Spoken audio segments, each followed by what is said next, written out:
Frogman Friday. Yeah, boy. What's up, everyone? Frogman Friday. I'm Ryan Birdman Parrott. Today, our badass guest is Mike Janke, codename Mike. He served 12 years as a Navy SEAL, exiting service as a petty officer first class. He founded DataTribe in 2016. To learn more about DataTribe, go check out datatribe.com. Brother, welcome to the show. Hey, thanks for having me, Ryan. Hey, appreciate you being on, brother. So let's dig right in. What Sure. exactly is DataTribe? Why did you start this? Was it your military background that actually led you this path, or just tell us from the beginning why you started this program? Well, this is the 8th company I founded. When I left the military, I founded a defense firm called SOC that quickly showed me my limitations. It grew to about 8,300 employees. And when I sold it, we were doing about 512 million a year in revenue. From there, I jumped into tech. I didn't want anything to do with government contracting ever again. And I've been a founder, CEO of 5 cyber encryption technology firms since: Silent Circle, Black Phone, SMGI, several. And throughout my career as a founder in the technology space, I've raised about 472 million from venture capital in Silicon Valley. Most of it, believe it or not, was worthless. It was just money. Nobody really helped. Some of the companies I founded went to Valhalla and exited great. Some of them crashed and burned into a steaming pile of burnt cash. But I learned a lot along the way. One venture capitalist, who was the only investor I ever had that actually helped, became a friend of mine. His name is Bob Ackerman. He's the founder of Allegis Capital in Silicon Valley. It's the first and largest cybersecurity venture firm. Well, we had a thesis that most of the innovation, technology products, and cybersecurity were coming out of the offensive side in the classified space, basically nation states against nation states. And the best offense actually turns out to create the best defense. So we also knew that venture capital was broken in a way for innovation, and that the Maryland, Virginia, DC area, you can't duplicate the way it's done in Silicon Valley because there's no support ecosystem. It's too much defense technology in DC. So we created DataTribe. It's a foundry, which is very, very unique, about 6 years ago. And it was far more successful than we hoped. We don't know whether we got lucky, hit the right timing, or we just got the best tech that came out over those periods. But some of our companies are headed to IPO. Some have been on the cover of Wired magazine, Bloomberg magazine. And on top of that, then we started another fund, a $200 million fund called DataTribe Opportunity, that invests in a little later stage.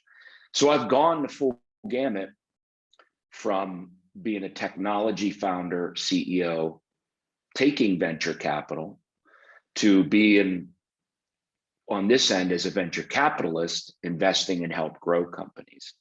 So it's been a long journey, but the reality of it is, Ryan, is look, I'm a former teen guy without a college degree, and I still chew Copenhagen. And the reason I bring that up is because you don't need to have an MBA. You don't have to be, a coder who comes out of Google or Apple or Stanford or MIT. People from our background have a unique way of leading's not the right word, getting people to believe in a vision. So obviously, the first time when I sold my defense firm, there's no way Silicon Valley was ever going to invest in me, for my first cyber technology startup. So I had to put down, some of my own money to get started. And then once it started to really gain traction and become successful, they didn't care that, I wasn't a 25-year-old out of Stanford in skinny jeans and flip-flops. There's an old adage, revenue heals all wounds. So after my first technology firm exited pretty well. Now as a multi-time founder in technology, so it was easier to raise for my next couple of ventures. But I love what I do now, where I liken it to being a grandparent. They get to play with their grandkids, and then hand them off at the end of the day and say, see you later. So I get to work with founders building their company, but I'm not responsible for payroll, HR, funding, right? I'm a board member and an investor. But I loved seeing the new technology that's coming out. There were 6 companies named this year to the World Economic Forum as the top technologies to watch, and 2 of them were ours. So that tells you some of the innovation that's coming out of the classified side, but we build the product completely for commercial, right? The Fortune 250, the Fortune 500. And after 6 years, cyber has finally become at the forefront. I work mostly with enterprise. I'm not interested in government products. So that's it in a nutshell, in 4 minutes and 17 seconds. Well, I mean, I appreciate you sharing this stuff for us. What would somebody, me coming off the streets and not knowing anything about cybersecurity within corporations, so what can you walk us through a little bit what that looks like? What would corporations be interested in? Yeah, so in every corporation, you have a C-suite executive called a CISO, Chief Information Security Officer. You also have a CIO and CTO, now all the technology. Well, the CISO is responsible for the digital security, the intellectual property protection, right? If you're a bank, that's a multi-billion-dollar loss if you get hacked, right? If you're a manufacturing company and the Chinese hack you and steal your IP, you're almost out of business. So typically a corporation, a CISO, will have a 30, 40, sometimes $100 million budget. And then they'll have a team of anywhere from 8 to 20, 25 people, some even larger. And those are cybersecurity analysts and specialists, and they buy various products. You got EDR, which is an endpoint. You have threat intel analysis. You have machine learning. You have a SOC. There's endpoint. There's IoT security. It goes on and on and on. So that has become the most important, because in this nation state war, there's one thing where you hack a government for its secret, but most of our enemies, China, Russia, North Korea, and other countries that aren't necessarily our enemy, they're focused on innovation, right? They don't have the budget for R&D. They don't have the university systems we have. They don't have, Teslas and SpaceXs and GEs. So they use their nation state intelligence services, their version of the NSA, to steal corporate innovation, to steal bank information, to steal, blueprints, drug plans, everything, to give their country more of an economic advantage. And unfortunately, or fortunately, however you want to look at it, our defense and intelligence agencies, they're not chartered to protect American business. That's not what they do. It's not in their charter. The NSA can't protect Exxon. It's not allowed to legally. So commercially, and in the entire Western hemisphere, Western countries, there's this separation between government, intelligence, and defense in the civilian world. So GCHQ, which is Britain's version of the NSA, it's not allowed to protect Range Rover, British companies. So the private sector is who builds cybersecurity products and tools that companies buy to try to protect themselves. And that's a $1 trillion industry. And that's what I play in. Well, that's quite an explanation. That actually helped me out quite a bit too. Pretty cool. Yeah, because I guess everybody assumes that the government's just watching our back, which it's been pretty clear lately that that's, well, it might be true and for other reasons. No, yeah, for other reasons, but look, due to bureaucracies and RFPs and buying habits and the fact that we have this defense complex, the government has the worst capability to protect itself. I mean, look, the OPM hack, the IRS hack, I mean, they're CIA hack, right? So because of the bureaucracies and the fact that you have the Raytheons, the Northrops, the Lockheeds, the Mantecs, when's the last time as a consumer you put a Lockheed cybersecurity product on your computer? Never. I mean, there is no such thing that's good coming from there. It's 7 to 10 years behind commercial, right? But the government, the way that thing works, right? That's what you end up doing. Now it's changed over the last 4 years. You see, government agencies who buy CrowdStrike and Microsoft's product, and simply because, but let's say you're a top-notch cybersecurity professional, very experienced, or you've been a CISO at Morgan Stanley or Ford. The government doesn't have, salary ranges to pay you $1 million a year like a Fortune 500 company would, right? Like the CISO at Facebook makes like $8 million a year. What's he going to be? You get 170 at the IRS. So the talent isn't there either due to that system.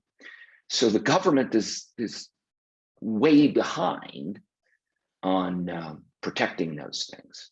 Now, intel agencies don't have to follow that, right? They've got gazillion billions of dollars, so they can develop their own and buy what they need. But the rest of the government, it's 5 to 7 years behind in cybersecurity versus the commercial sector.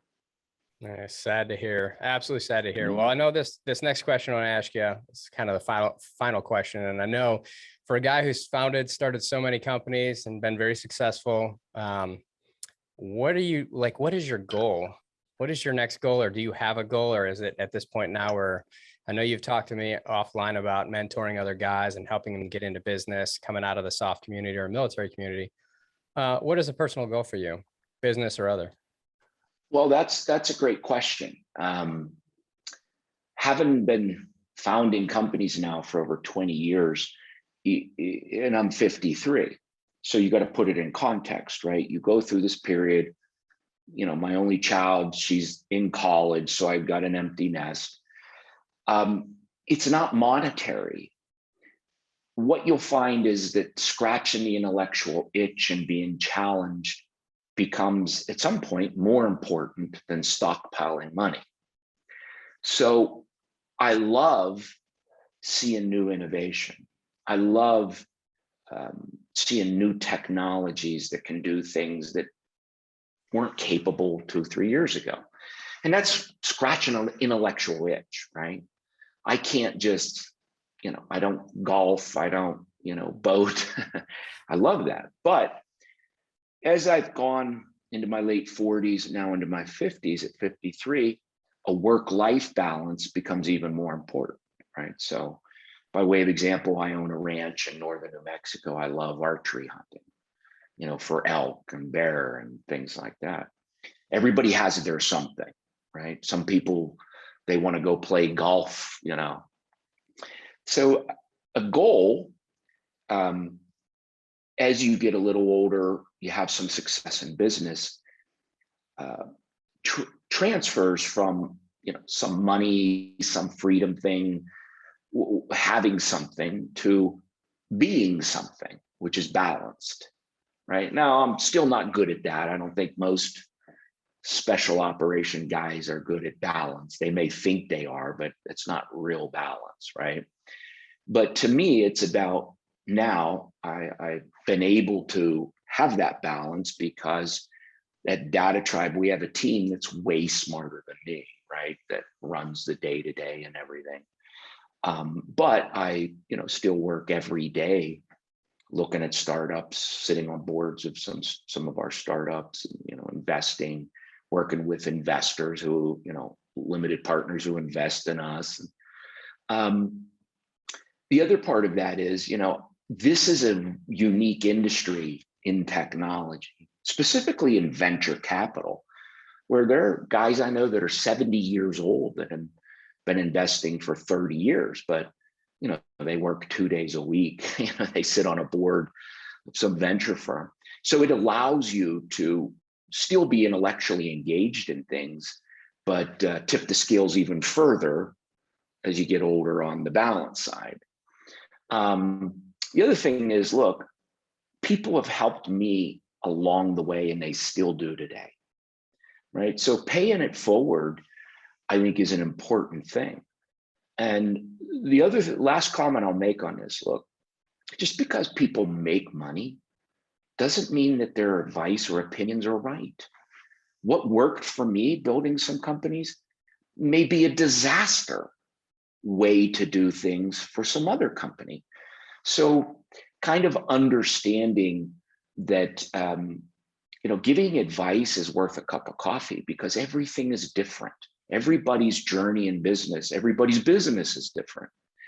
But connecting people to people that can help them, or like, for example, the companies I've built that got bought and did fantastic, I couldn't tell you a single thing I did right. Really. Was it timing? Was it the right team? Was it luck, the right product? But the ones that crashed and burned, I could speak all day on the shit I did wrong and the things I would never fucking do again that were just blatant, stupid mistakes, either through ego or for other things. So sharing what not to do is more important than putting your ego on and saying, this is what you need to do. You need to do X, Y, and Z. That's bullshit, because it doesn't mean it works for everybody, right? And I think that type of view helps. But, paying it forward is an important thing.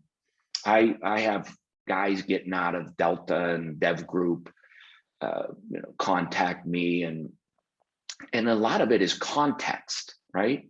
Look, when I left Damneck, I didn't know what to even ask, right? I had no context. But today it's very different. A lot of these guys get out after 2024 and they go to Stanford, they go to Carnegie Mellon and get an MBA. That's what I would recommend people do, get some context, right? But you never been a time in history where former special operations people were as valued as they are today. And that's a positive. That's fantastic. Well, you should definitely be hosting these during the exit. I'm saying during the exit of military guys, special operators careers, because when you're right, the transition can be hard. I mean, some guys are good and they get preemptively into talking, finding, kind of realizing who their contacts are and understanding their value and then pushing it out. But others, I mean, I've had guys recently get in touch with me or at their 20, 30-year mark, and they're like, I don't know what I'm going to do next.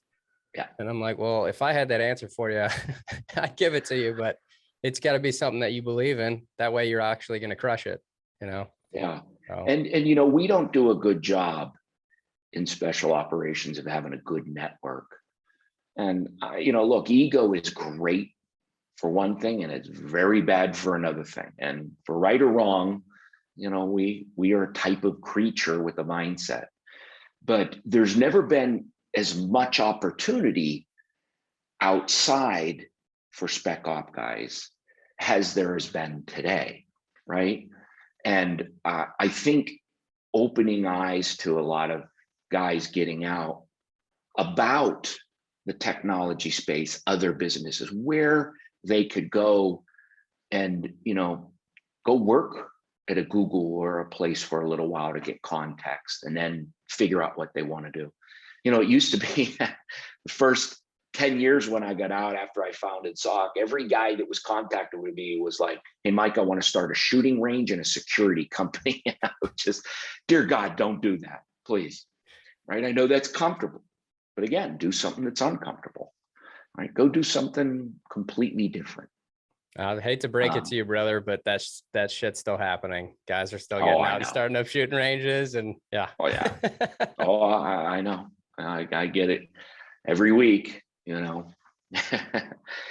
But you know, I think that's an important thing, but humble, you know, because so many people helped me along the way. You know, it's important to do that back, even if it's just me connecting somebody to talk to a CEO of a tech firm, or, you know, Fortune 500 CISO, or a venture capitalist, or, you know, others in the spec op community that got out and started a business. That in itself is just help. Context is important, right? 100%. Well, there you have it. You've heard from the man, the myth, the legend himself, Mike Janke, DataTribe. Go check it out, datatribe.com. I really appreciate you being on today and sharing any of this information with everybody. Well, thanks for having me. I love doing this. Really, what you're doing is a great thing. Yeah, well, we'll talk to you soon, my brother.